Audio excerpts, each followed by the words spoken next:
వాయువ్య భారతదేశంలో ఒక బలమైన రాజ్యాన్ని ఏర్పాటు చేసిన విదేశీయులు కుషానులు. ఇండో గ్రీకులు, శకులు, పార్థియన్ల అనంతరం వాయువ్య భారతదేశాన్ని కుషానులు అనేవారు పరిపాలించడం జరిగింది.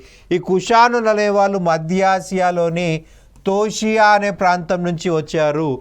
తోషియా నుంచి రావడం వల్ల వీరిని తుషారా రాజులు అని చెప్పేసి మన పురాణాలలో రాయడం జరిగింది.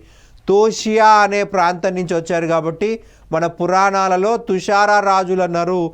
ఆ తుషారులే కొన్ని గ్రంథాల్లో తొకారియన్స్ అన్నారు. తొకారియన్సే కుషానులు అయిపోయారు.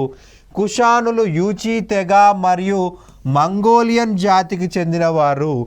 వీళ్ళ యొక్క ఫేషియల్ ఫీచర్స్ అన్నీ కూడా మంగోలియా లక్షణాలు కనిపిస్తాయి.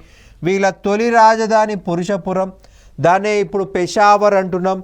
రెండవ రాజధాని మథురా లేదా సాంస్కృతిక రాజధాని అని చెప్పుకోవాల్సి ఉంటుంది. ఉత్తరప్రదేశ్ సాంస్కృతిక రాజధాని లేదా రెండవ రాజధాని మథురా.